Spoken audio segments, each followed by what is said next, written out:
Yes.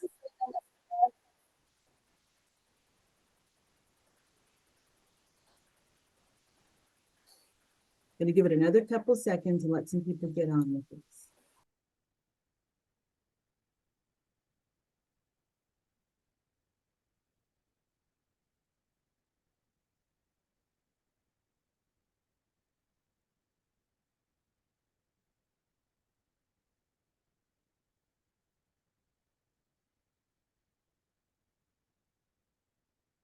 Good morning, good morning. Let's go ahead and get started so we can be respectful of everybody's time. My name is Avis Thomas Lester, and I am the Public Information Officer for the Department of Permitting, Inspections, and Enforcement, the agency that is hosting you this morning. We haven't had a third Thursday meeting for quite a while, so we're happy that you decided to join us. We used to do these meetings monthly. We're going to start doing them every 3 months now because we want to make sure that we can sort of pump them up with a lot more relevant information. So there are a few housekeeping things that we need to get out of the way today. First of all, I'd like to introduce you to Amelia Guevara and Juliana de Leonardis. They will be our Spanish interpreters today. For the first time, third Thursday is interpreting the entire meeting in Spanish to make sure that our Spanish-speaking residents can have access to the information. There is information in the chat there about the process. To do that, let me introduce Amelia, and she'll speak about that in Spanish. Hola, muy buenos días, bienvenidos a todos. Les habla Emilia Guevara, intérprete de español. Estamos aquí para la reunión que nos hemos estado realizando hace un tiempo, así que gracias por estar aquí hoy. Esta reunión la hacemos de forma mensual y la haremos cada 3 meses para garantizar que tengamos información relevante para compartir con ustedes. Queremos recordarles por parte del equipo que por primera vez esta reunión estará siendo interpretada al español. Así que si ustedes necesitan acceder a la interpretación en español, busquen en la barra inferior de la pantalla de Zoom. Van a ver en un momento cuando se active esta configuración que va a aparecer un emoticón en forma de globo terráqueo y debajo dirá interpretación. Deberán hacer clic ahí e ingresar en donde dice canal de español o Spanish. Ahí, una vez que se active la función de interpretación, podrán escuchar a las intérpretes interpretando la presentación para ustedes al español.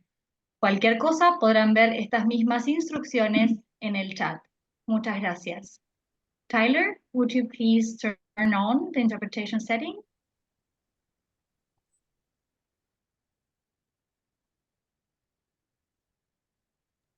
I turned it on.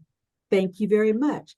A few housekeeping things. Now you'll be able to access this information in Spanish, if you prefer, in the breakout room. And while we are speaking in this room, Amelia and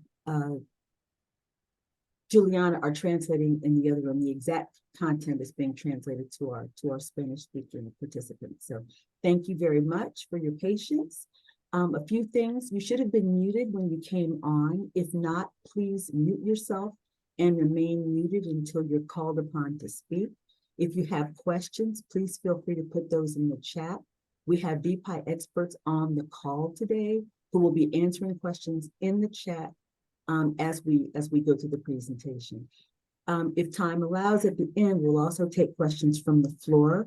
If you put your question in the chat and we don't get to it, or you don't have the opportunity to ask a question, please make sure that you put that in the chat. We'll have those questions answered. If you put your contact information, we'll get back with you later today or tomorrow with the answer to your question.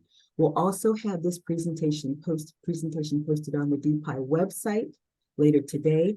It'll be on our YouTube, a video of it will be on our YouTube page, and we'll put the link out on our social media later today as well. So without further ado, I'd like to introduce to you Deputy Director Lamont Hinton, who would like to address us. Good morning, everybody. My name is Lamont Hinton, Deputy Director of the Department of Permitting, Inspections, and Enforcement. It is truly a pleasure to be here today to bring you greetings on behalf of the leadership of the department. Today's topic is it's going to be a familiar topic, maybe a familiar topic to you, but we're excited to talk to you about it. We also have the necessary staff members to answer your questions as well. I also bring you greetings from our Director Dawit Abraham. He is available to meet with you, and it's your convenience as well. I also would like to thank Avis and her staff for putting this together. We are attempting to bring forward and reach a population that we have never reached before, and I'm happy that we have the language translation folks involved in our meetings going forward. As you heard earlier, we are changing our format a little bit more to ensure that we capture more people each and every day. Yeah, and I want to be remiss about the fine work that our men and women do each and every day on behalf of the Prince George's County residents. They do a phenomenal job. They have a lot of customer facing examples each and every day. Our office is open for to assist you with permitting on a regular basis, and we look forward to helping you in our next endeavors. Thank you very much, and I hope you have a nice week. Thank you very much, sir. All right, now, without further ado, we'd like to have our Assistant Director for Enforcement step to the virtual platform. Her name is Valerie Carey. The subject of our presentation today is unlicensed home-based businesses are illegal in Prince George's County. And Val, as we call her, and her team will be making a presentation about that. Let me get her to introduce herself. We'll have a short PowerPoint presentation, and then we'll get back with her. Val? Good morning, everyone. Thank you for coming, and I'm excited about the interpretation too, Avis. Thank you very much for setting that up. That's a wonderful idea. My name is Valerie Carey. I'm the Assistant Associate Director for the Enforcement Division. I always tell people I'm the E in DPIE. My division is responsible for enforcing the zoning codes and property standards codes, and also licensing all rentals in Prince George's County. I'm fortunate to have a lot of experienced people working for me, and I am fortunate to have a lot of my staff on this call. So the person who knows the most about zoning on this call, I'm sure most of you are familiar with, and that would be Mr. Bill or William, but I call him William. Everybody else calls him Bill. Edlin. He is he's the zoning emeritus for the department. So he's on the call. And I also have various staff on the call who can answer questions that you put in the chat. So we're here after Avis's short presentation. We're here to answer any questions you may have about illegal businesses operating out of residential homes. That's starting to be a bigger and bigger problem in Prince George's County. And so we want to educate you on what is and is not code, and what businesses can be conducted from your residence, and B, what businesses cannot be conducted from your residence. And also, if you are uncertain as to how to license a business, or if you're uncertain as to if you can possibly come into compliance, we'll answer all those questions for you today. So take it away, Avis. Thank you so much.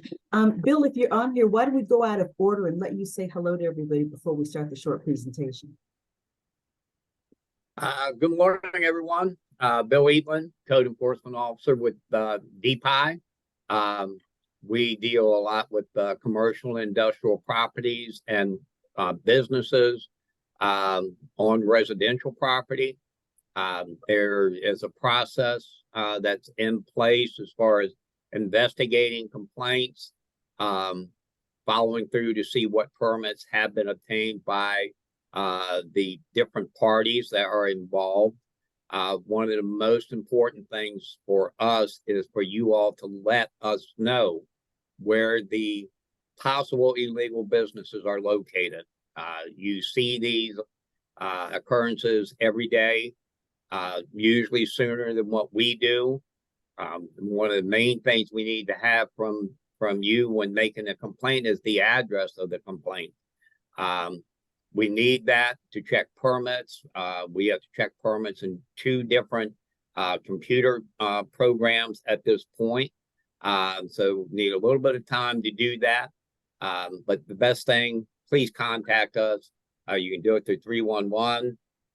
We'll have phone numbers and email addresses in the chat. Please do not hesitate to contact us. We want your concerns. good and bad, so we can follow through on them.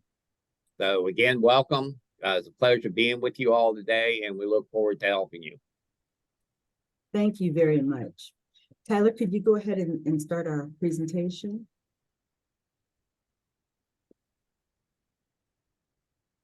While we're waiting, if anybody joined early, let me try my hand at Spanish here. Si tú necesitas información en español, tenemos una breakout room en español.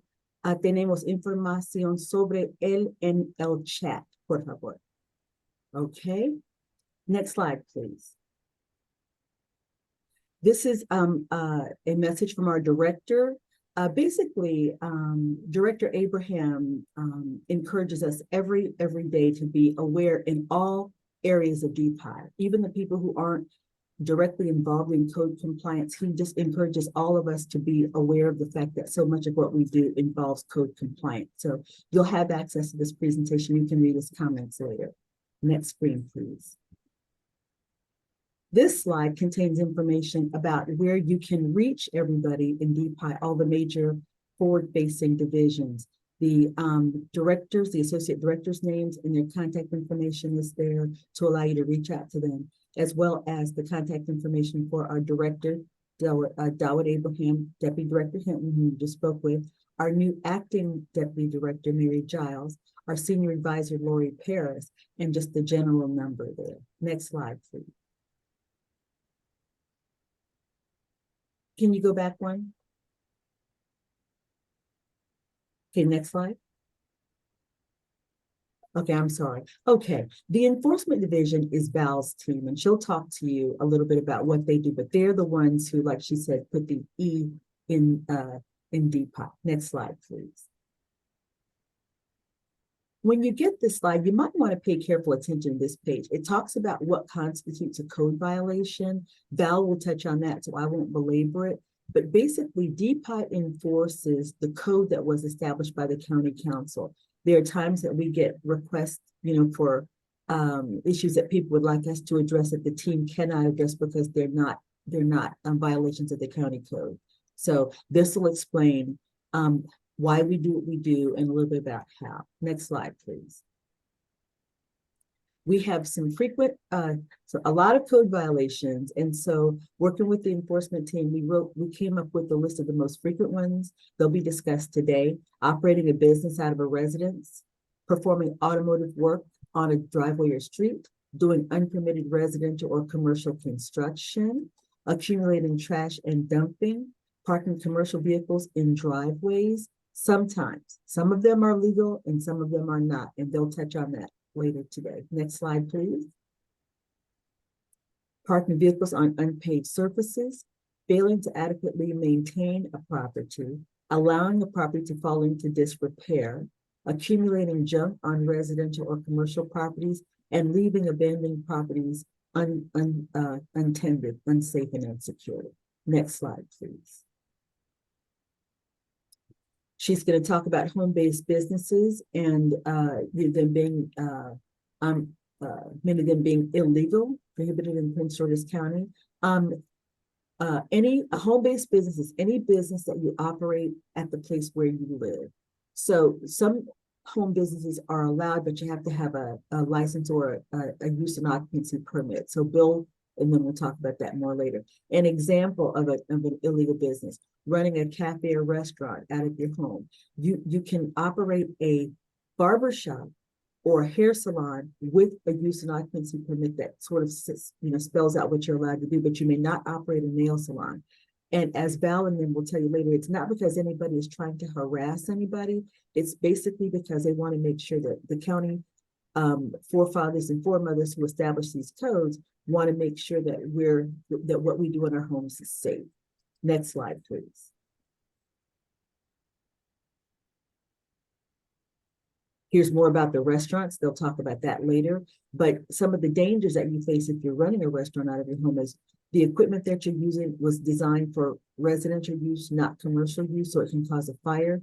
Carbon monoxide poisoning for the same thing. There might be ventilation problems. Stranger danger: if you're selling plates of food for $12 out of your house and somebody comes in there to buy a plate, and sees all the money you're collecting, they may come back later and you don't want them to try to separate you from some of that money.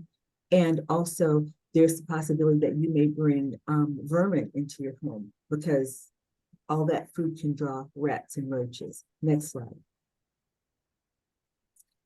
Okay, you're not also allowed to not do auto repair at home. They'll talk about that later. Next slide. Home rentals. Also on the call, we have Inspector Supervisor Renee Palacios Jenkins, who will talk about home rentals. Next slide.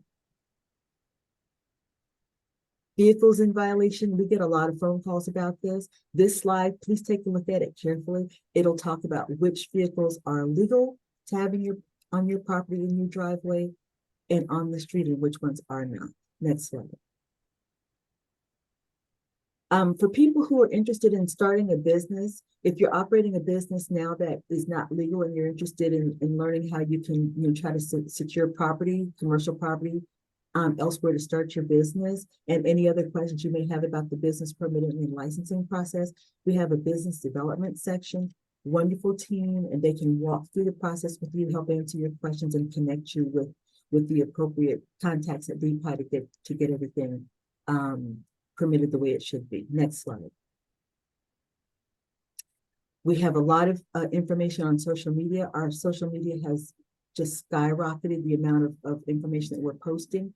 So please feel free to join us on any of these social medias. We post pretty much every day something new. If you have ideas of things that you'd like us to post, please feel free to reach out. My contact information is on the last slide. We want to hear what you need us to, what information you need from us. We want to respond to that. Next slide.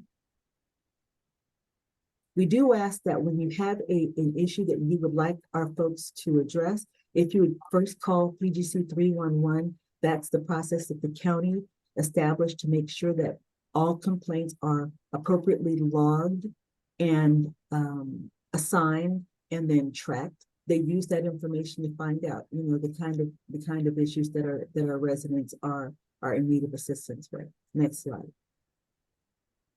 We have many documents translated into Spanish. So if you go to our website, there's information about reaching that. You can find any of these documents, and we welcome people. Please share. If you're having a community meeting, you're welcome to go on that DPIE website, get those links, and send those out to your networks. 100 at a time. Please utilize that information to help you spread the word about code compliance in your communities. Next slide. Thank you very much. My contact information is there. I operate the Public Information Office, and we are happy to hear from you either by phone call. That number is my desk number, but it's linked to my cell phone. I ask that you not call me on Sunday night late.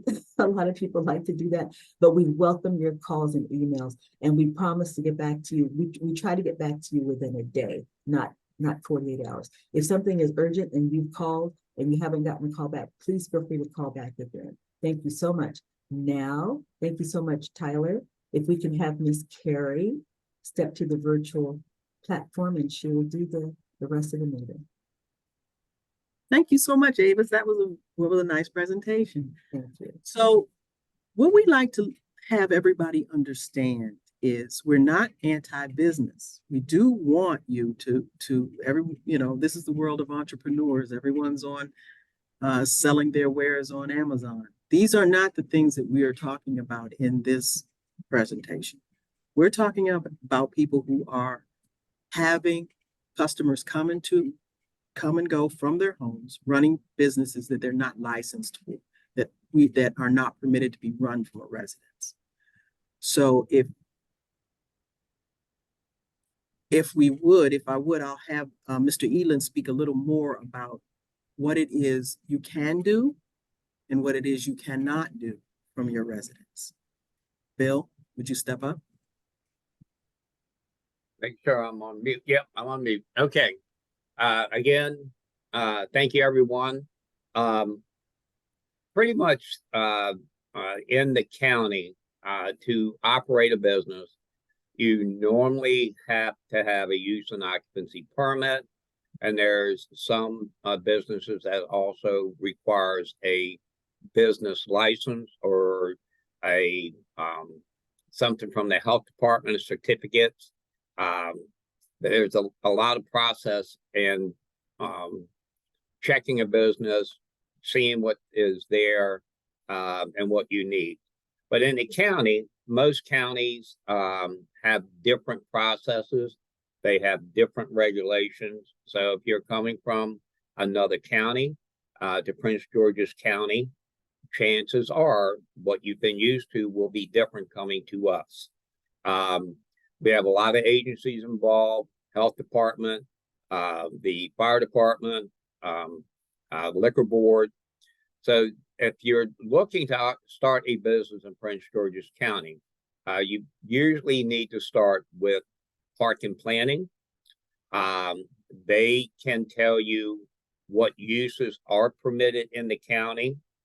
If you look up and down the street in your neighborhood and you see big dump trucks, big box trucks that's either parked on the street or in somebody's driveway, if it looks like something is wrong, it probably is wrong. You could contact us to see if there's an occupancy permit that they have. Several things you can have at residential properties is a barber shop or hair cutting setup. There is a UNO, use and occupancy permit, that you can obtain. It's usually home occupation, but businesses are setting up in residential neighborhoods. You really can't change how the neighborhood is set up. Having a bunch of trucks, large trucks with lettering that's more than 4 inches tall, that designates it, helps to designate it as a commercial vehicle. They cannot be parked on residential property.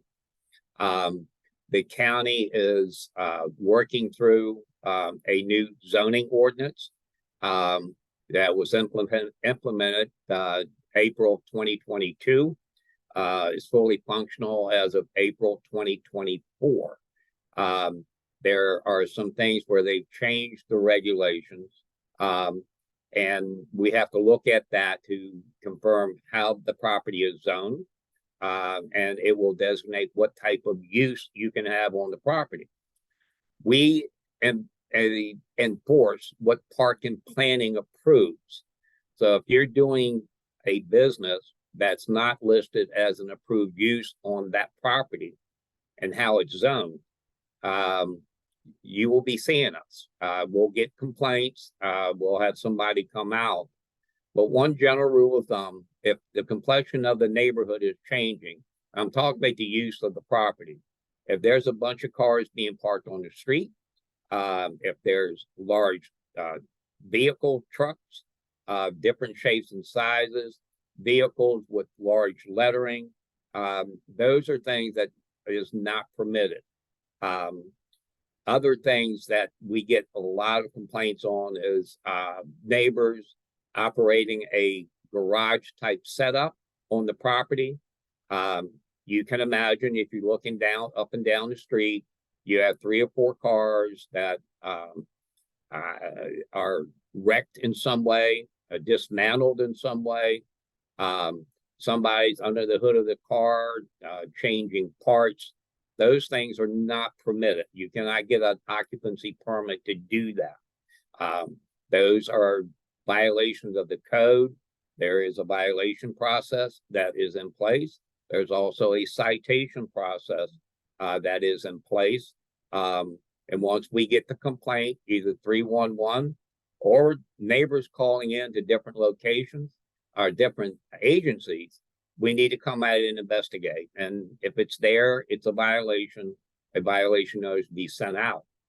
A lot of things that have come up by way of the pandemic, and we're out of that now, is kitchens operating out of garages as a very, very, very dangerous situation for the family members, a very dangerous situation for the neighbors in the neighborhood.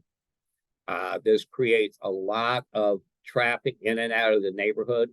It will eventually create pests as far as rats and roaches and things of that nature.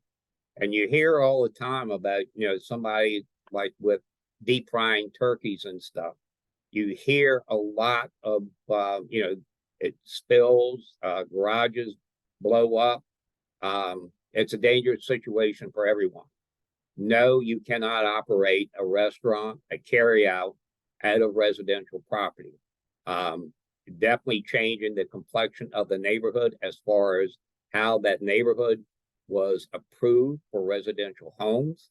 It is not permitted. At some point in time, we will get a violation. It's also life safety. You'll see the fire department out on these things. So that's a problem. Motor vehicle repair. And what we've gotten here lately is people enclosing a carport with plastic and painting vehicles. That is a very, very dangerous situation. Special hazards usually comes out on those things. A paint booth. There are many things involved in building one, getting approvals. It's also, it's not economically feasible, and it's not, it's a problem with the pollution. There's a lot of things with that creates a major issue. But when you see that, please let us know, because that is a dangerous situation, not only for the occupants of the home, whether people own the home or they're tenants at the home, but also surrounding neighbors. It's a very dangerous situation. That's briefly in residential property. There are other things, but if people are reporting there, it's a problem. Thank you, Bill. Thank you very much. Avis, you want to start with these questions in the chat? Because I see they're coming in. I won't send it. Oops, excuse me, technical difficulties. Okay, sure. Now, some of the questions are being answered in the chat. So why don't we take some from the floor? I think he was doing a pretty good job. Before we start, let me let you all know how you can access the chat later with the answers to the questions. If you look on the bottom of the chat window, you'll see something that looks like a pencil and like a circle with a little cross next to it, a smiley face, and then next to that, you'll see 3 dots. If you click those 3 dots, a window will come up. I'll put this in the chat too. At the top, it'll say save chat. If you click on that, the chat will be saved for you. So you can have access to everything that you may have missed, okay? If we have any questions from the floor, if you could raise your hand electronically, we'll go ahead and get started asking people. We ask that you ask one question, please, and ask it concisely. If you have a difficult situation that you've been contending with, it would probably be better for us to help you if you would put that information in the chat with your contact number, and we can have somebody call you back immediately. But if you have a more general question, please feel free to raise your hand electronically, and we'll call on you. Hi, Miss Barbara. We can't hear you. Your microphone is up. Sorry, had to unmute. Thank you very much for taking my question. Mr. Edlin, thank you so much for that very informative presentation. Is that what you said? Does that also apply if there is a house of worship in RR zoning?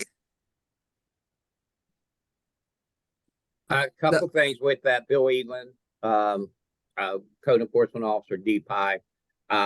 There is a process that a church can operate out of a single family home. Most of the things that are usually required with that, and again, the use of that property would have to be approved by Park and Planning, and that would be through a permitting process. No, sorry, I mean the cooking in a garage and for food for sale. Well, that we would look at that as operating a business. You wouldn't be able to operate a restaurant or a carry out of the home or out of the garage. Okay, so if they don't have the permitting and it's not approved by health department, it is not legal. Well, the main thing starts with Park and Planning. That use would not be approved by Park and Planning. Consequently, the other uses certificates that may be needed, whether it's a health department, fire department, that would not be approved, since the parking planning has not approved. Thank you. Great, thank you very much. You're welcome. Belinda Queen, hello. Hey, Avis, thank you. I also want to help out him with the next question. With churches at the church buildings, you guys, Sorry about because that. I was even when our just, church have asking a question on the Zoom. I'm sorry, she got still have a phone on. We can hear you, Miss Barbara. Even when our church have an event, you still have to get permit and license. When we do a day out or a church fundraiser, or we're doing a church cookout, we still have to get a permit from them to, for that day, because if you're having food, you have to cover yourself. So I just wanted to let you guys know, because we had to change some dates last year because we didn't have a permit at our church. So I just wanted to help Miss Barbara out with that one. So you do have to have a permit, especially if you're going to have food, because you cooking and, they got to come out the health department and make sure that you're giving, I don't care if it's free, you're giving away food to people, that people don't get sick. I wanted to say to you, Ms. Avis, as I put in the chat, we have to remember that we have people on the phone, and people on the phone cannot see the chat. So we really need to read the questions to fairly make sure that all residents is hearing what's going on. My question also is, now that I said that, is that if you have like a storage rental unit, and because cleaned your house up, I'm decluttering, you guys, and so I'm decluttering my house. But after I declutter my house, my goal is to maybe just one day say to the storage rental unit, I'm having a garage sale to get rid of stuff that I've gotten out of my house. Is that okay? Yes. The short answer is yes. Okay, I just want to make sure, because that's what I'm doing. I'm decluttering my house, but eventually I want to just sell everything out the storage unit. Thank you so very much. So you would also have to you'd also have to clear that with the owners of the storage. I definitely will that day that I'm Okay. planning on doing that, making sure it's straight and everything I do. But I just want to make sure that when I do decide to do it, because you got to figure out what you're going to get rid of, or get a goodwill. But I just wanted to make sure it was okay. So thank you so very much. Thank you very much. Stephanie Bynum. Hi, good morning. I wanted Mr. William to complete his thought with the question, with responding as far as operating a church in the home. You started to proceed, but the young lady readdressed her question, if that makes sense. You started to say you have to, first get approval from parking planning, and there's a process. Did you have any additional thoughts that you was going to add to that? A little bit with that, Bill Eaglin, again, that process has to start with parking planning. So you would normally submit an application. They will review how the property is zoned. Usually a church operating out of a home cannot occupy more than 50% of the home, because it's not, the church would not be a primary use of the property. The single family home is the primary use of the property. And that's what was approved before. The process start with parking planning. There are areas that you can do that. There are areas that, you may need more than an acre of ground in order to be able to do that. All that information and approval process is through parking plan. Okay, thanks. I was just curious. I'm in a church building, but I was just curious, as I know others. Thank you so much. You're welcome. Thank you so much. Shinar Mitchell.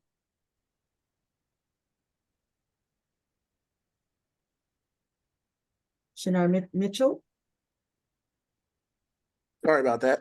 No problem. Good morning, everyone. If a church is in your community and they overlap their parking into the community, and then they are selling dinners after service in their parking lot, is that a violation of some sort? There's a lot of traffic that comes into the community on Sundays, because I guess the overflow parking for the church is the community. And then they sell dinners in the parking lot afterwards. Again, that will go back whatever was approved for that property. There are some things that may take place. The church, if they have a valid use and occupancy permit, and that means that the property owner and the church, the name of the church is what's on the use and occupancy permit. that is a current use and occupancy for that property. That will state what they can do. There may be some instances where sales in the parking lot where people come in there, pick up the food. Some churches have a kitchen, some churches do not. So, and if there's an overflow into the parking lot, the parking area for the neighborhood, probably a conversation that needs to be taken up with the church members and just, making them aware of that. But also parking on the street is handled by the police department and the revenue authority. And they may need to come by. They can't block your driveway. They can't park real close to your mailboxes. So those are code violations under the police department and revenue authority. Thank you very much. Mary Cook? Thank you very much for allowing me to speak. Sure. I too am on the church. I have a question about a church, or a place of worship. Somebody just asked me this question about an hour ago. Why are churches or places of worship allowed to cover 50% of their property, while a home, which might be right next to it, a residence, is only allowed, I think, what is it, 25 or 30%? You're talking about the land coverage of the home? Yes. Okay. The participants, the church, submits an application, and whatever is submitted on that application, that's how parking planning approves the use. Now, does sometimes churches or businesses expand what they put in for? Absolutely. So depending on what the property owner or the occupant of the property, how they submitted the application, it may not match what they have on site. That could be a code violation. That would be something that we would be involved in. We would have to investigate the site and see what the approval process states on their site plan and how they're using it. Thank you for that answer, but could I just push this a little bit further? Because it doesn't seem to make much sense to me that if someone builds a church or decides to use a residential home as a church in a residential neighborhood, that they could have lot coverage of 50%, and still they need parking. So, this is, you could hear from the other gentleman, this is what happens is then they end up parking in, on the street. They block the driveways. People have even complained of the congregants parking in residential driveways, which don't belong to the church. It just doesn't seem to make much sense to me. Well, again, what we have to go by initially is what the application, how they submitted the application and site plan. And sometimes they don't match up. So that is a code violation.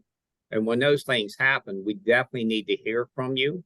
Through 311, you have our information and email addresses in the chat. Let us know and we can go out. And it also depends on how the property is zoned. There's a lot of things involved prior to them occupying, but there are code violations if they don't follow through on what the UNO states and what the site plan states.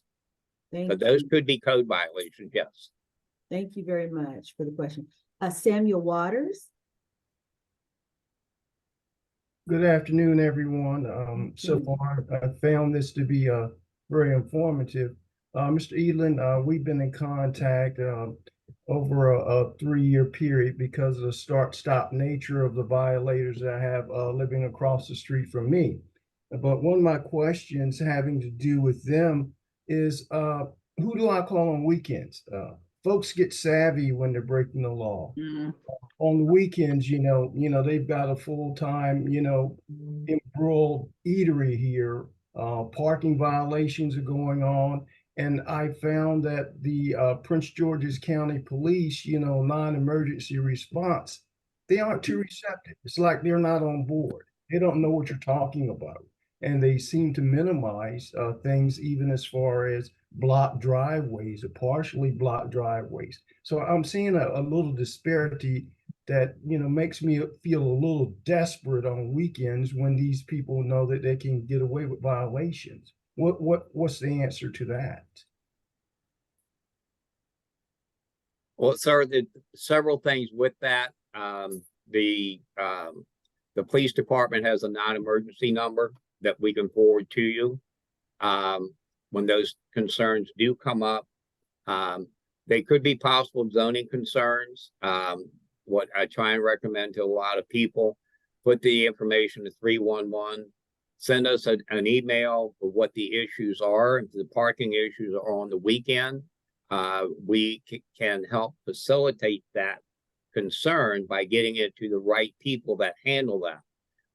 DPIE does not have any enforcement measures for concerns in the street, but we can forward your concern for those items to the right department and people. And what I try and do is give you the name, email address, and phone number, include you on our email to them, so both of you all can talk and review the concerns. Yeah, I appreciate that. I'm just going to take it a step further. Even outside the parking concerns. Well, number one, the parking concerns. I found Prince George's County Police to be, really pretty much apathetic as to, what parking enforcement is all about. I can go online and I can cite what specific codes and everything else are being violated, and there's really no empathy there. But along with the concerns that I have as far as the illegal practices, the cooking, and all the disruption that brings as far as the cars in the neighborhood, once again, there's no remedy for that on the weekend. And like I said, these violators are pretty savvy. If I called you right now to say they were cooking, by the time somebody responded, they're not going to cook again and open for business for another 2 days. So I'm just saying that I'm having to practice a lot of patience and restraint with no real answers, and I guess that's why it's taken over 4 years now to remedy this. Thank So, you, Mr. Waters, Yes. see if I'm clear. Is this a church operating on the weekends, or is this a pop-up restaurant slash? These are new neighbors. I won't say new. They acquired the property in 2019. Okay, can we have an offline conversation about this? This is concerning. If you would, I put my information in the chat, but if you would email me, please, and Bill and I'll put our heads together and we'll circle back with you. Okay, that's fine. And yeah, and like I said, Mr. Edlin and I have been working together for the past 3 years or so. So he can brief you, but I'll Okay. bring you up to Thank date you. as well, Miss Karen. Thank you. very much. Thank you. If you reach out, if you're having a concern about something that's happening on the weekend, don't think that it's not being addressed. You're welcome to put that into 311 and they will forward that to the appropriate agency. There are ways, am I right, Val, Correct. so that you can, Correct. they can investigate later. They may not, if you call it, if there's something going on at 10 o'clock at night on a Saturday night, there may not be staff available at that time. But if you get in touch with the police non-emergency number, get in touch with whichever agency handles that request and talk to them, and there may be a way for them to later on go out and do a specific investigation to try to address your concern. So I just saw Miss Vernon put something in the chat that is absolutely on point. if these things are happening after our normal work hours, she put in the chat, take pictures of violations. And that helps us tremendously. Now, we're not asking anyone to put themselves in jeopardy to do that. But if you can take a picture from your window, you know, or just give us some idea of what the violation is and when it's occurring, that helps tremendously. Thank you, Ms. Vernon. Thank you. Tom Hickey? Hello. Hello. Appreciate your meetings and everything. Yeah. And I have two issues. The first one, it happens on the street. An individual parks his truck with a trailer that hauls damaged cars or cars. And he seems to be doing it primarily on the weekend. He leaves it there, puts two cones, one in the front, one in the back, and then he's gone. And he doesn't live on that street. He lives in the apartments on the other side of the park. I don't know, it's like a moving issue, so to speak, but is that a violation of something? I'm not sure. And the problem is catching him when he does it. You know, he doesn't, it's not a constant, but almost every weekend, though, there is a truck there. Sometimes it has vehicles on it, sometimes it does not have vehicles in tow. And I know it's a business. There's no lettering on the side of the truck or anything like that.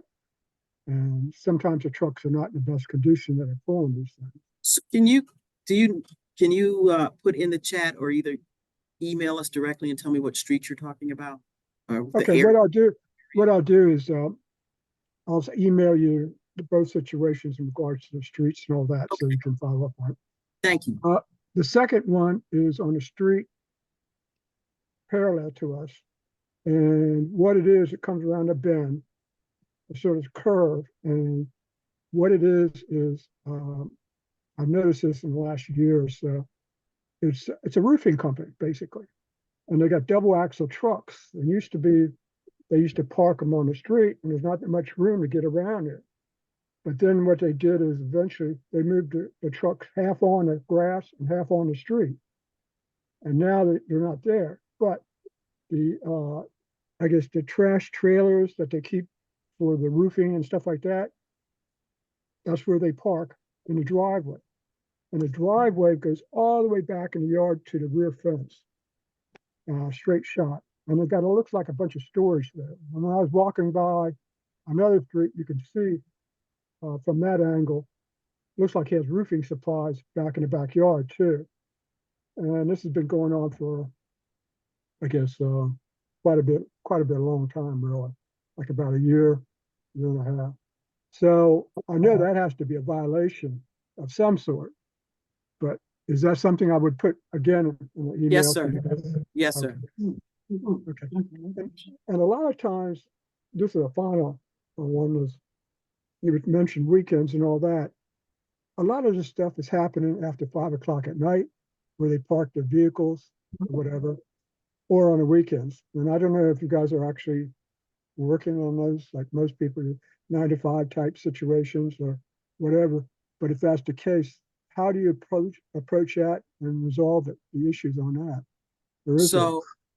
So, sir, we are rotating our work schedule for some of our inspectors, and we will. I lost him. Where did I'm here. I'm here. Okay. Oh, okay. You moved on my screen. That's good. Oh, okay.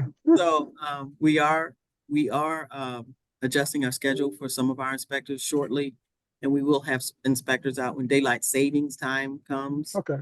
We'll have inspectors out later in the afternoons and evenings, and some on weekends. Yeah, we're in a community of about 1,500 houses, and we're bi-county, which makes it even rougher with Montgomery. And there are a lot of violations in there.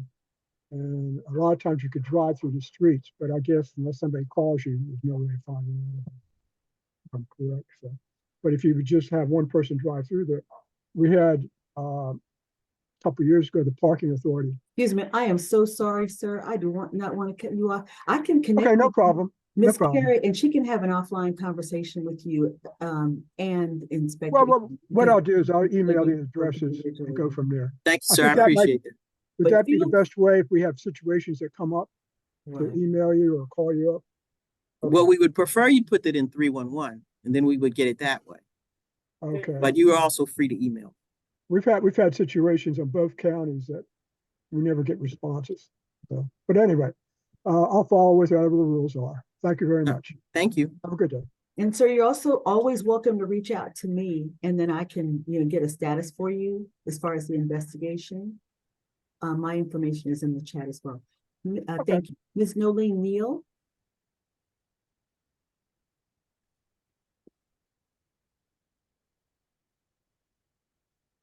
Nolene Neal. Going once. Ms. Neal, you're on mute if you're speaking. Okay. We've got some more calls. Why don't we take a couple things from the chat first? One person asked, and this is a question that I've gotten a couple of times texted to me. Can you talk about how businesses that are legal to do at home and ones that aren't? Somebody specifically asked about a home-based consultant business. Can you chat about that? Bill, take it away. Some of that may be permitted. We have to check with parking planning, and there are some things that are permitted with the new zoning ordinance that was not permitted with the old zoning ordinance. Sometimes with these businesses, you have to fully state what is actually going to take place. Some of the consultation can be done by phone. People can have an office in their home. But depending on the type of consultation, if you're talking about tax preparation, we're getting into tax preparation season. Usually that means people coming to the home, and that's usually not permitted. But again, if it's maybe coming to pick up the returns, that could be. But we have to double check now with the new zoning ordinance, which is fully implemented as of April 1. So if you have an address of concern, as we talked about throughout this meeting, please put it into 311. Some of the zones have changed throughout the county. So at this point now, we would have to check the property, what may be permitted, may not be permitted. Okay, thank you. Yeah. Michelle? And the just one other thing, was to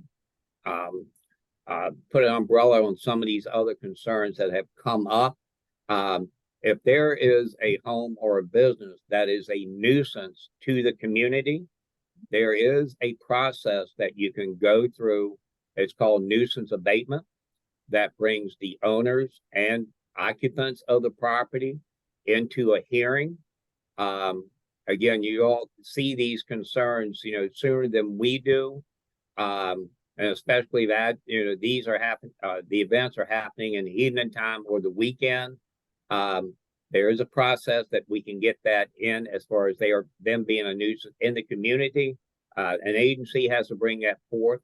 But please put the address. If you can put it in the chat, put it in 311. So it can be properly investigated, have other agencies involved, and proving the nuisance in the community. That's why this board was set up. Thank you. Really quickly before we take another question, somebody asked what 311 is.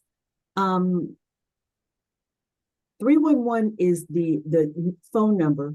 If you dial 311 from the county, where they will address issues of concern or service requests for residents. So if you call that, you can ask for information, you can ask for a response to, an issue that you're dealing with. You can also complain about something that you want investigated. And you can do that either on the phone or go to PGC 311. You can do it on the website. Okay, Michelle Garcia. I have a question about, you said that when something is reported to 311, it will be forwarded to the correct agency, but I just want to be clear that if it's a state matter, it's not forwarded to the state. So the county, your through PGC 311 system, that's the county system, will not forward a state matter to the state. So it'll be closed out. Okay. So I just want to I'm asking you, is that correct? We're not the state, so, and we're not 311. I can try to get an answer and email you back. That would be wonderful. Yeah. And then the other question is, you spoke about enforcement of inspectors on the weekends and parking enforcement through Revenue Authority. Can you please share the times that they're working after 5 o'clock and on weekends? How does that work? Once again, we're not the Revenue Authority. I'm not exactly sure what their staffing is. The contact there is Captain Shanika Schaefer. I will put her information in the chat. Right, but that's a subsidiary of DPIE. So does Bill know? No, the Revenue Authority. inspectors. Revenue Authority is not. That's a completely different agency. It's a, yeah, that's a Okay. totally different agency. On the website, it's, well, I'm not going to get into that, but how about the inspectors? When are they working on weekends and nights? Okay, so when daylight saving time starts in about a month and a half, daylight saving time starts in the middle of March. We're going to start a process where a new program where we roll inspectors out. They right now tentatively, I'll say it again.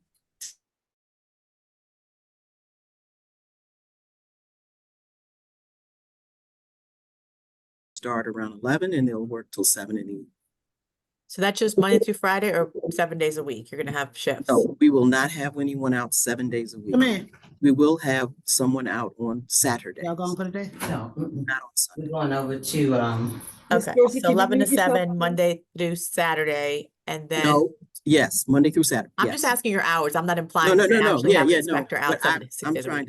to, Okay. I'm trying to make sure you're clear. Yeah, Monday through Saturday, Okay, but not Sundays. no Sundays. Understood. Thank you. Okay, thank You're you. welcome. All right, Ms. Neal, are you back on the call yet? I saw that you had a question about. Okay, we're still not reaching her. Okay. All right. We had a text just now, and I see a question in the chat. If you guys could address car washes in front of homes on streets where cars are lined up. I know we addressed it. I think we addressed it in the chat, but if you could respond to that, because this person doesn't have access to the chat. I would say car washes on the street are not permitted. There's the car washes that are being approved have to recycle the water. You cannot do that operating on the street. So what we have done in the past, those are road hazards that would be inspected by the police department. You've got people standing in the street, and that is a road hazard. But the business itself is not permitted. You can forward us the address, and we work in conjunction with the police department. We're not out 24/7, but they can go by at different times, and they validate it, or we can validate it during the week. Violation notice would be issued. There's also citations that are being issued for illegal vending. So there's several ways of approaching that, but it's not permitted. Thank you so much. Anthony Stevenson. Morning, everybody. My name is Anthony Stevenson. I'm the president. We're unable to hear you, sir. I think you. Yes, I'm sorry. Good morning, everybody. My name is Anthony Stevenson. I'm the president of the Fox Lake Homeowners Association over here. Good morning. Can you guys hear me? Okay. Yes. Okay. I've got a question. We've got two homeowners that are basically operating garages out of their houses. And we've actually reported them several times, and they seem to know how to game the system, because they'll stop and then they'll go back after a couple of weeks or whatever. And it's been a continuing issue for years. And the HOA, we're just frustrated. We want to find out how we can, deal with this. And I know you guys had talked about the abatement program. How does that work, where you can actually get these homeowners to actually come in front of some type of hearing board to discuss, or just to kind of, get them, get their attention?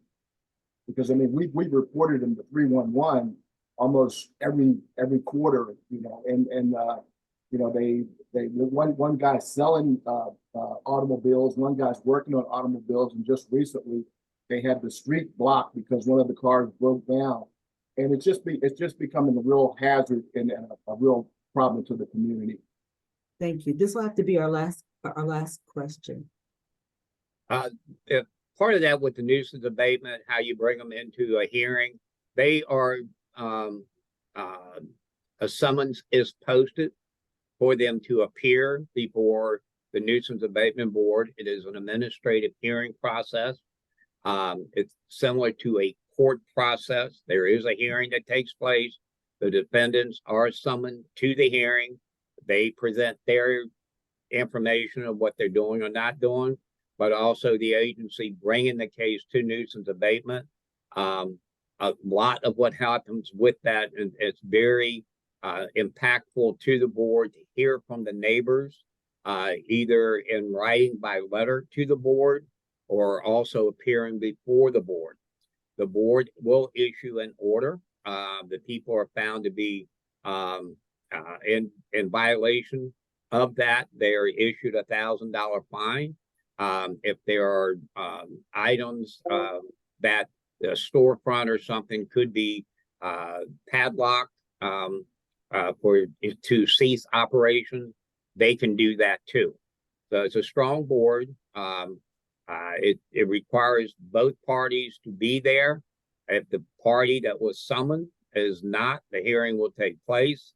As long as the summons, we can prove that they were informed and the summons provided at the property. If they don't appear, a order still will be issued by the nuisance abatement board.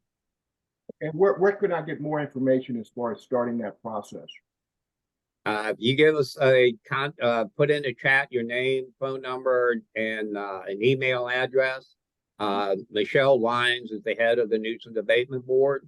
We can get that information to her, and she can get back with you. Thank you, sir. Yes, sir. So we'd like to thank everybody for coming out. A couple of housekeeping things. We invite you to join us back here, same bat time, same bat channel on May 16th for another third Thursday. You'll be able to access the video of the presentation on YouTube later today. You'll be able to get the PowerPoint presentation on our website and a link on our social media. Thank you so much for joining us. If you have any additional questions, remember the contact information for our senior leadership is on the PowerPoint, and the contact information for the Public Information Office is the last page. Thank you so much for joining us, and everybody have a great day.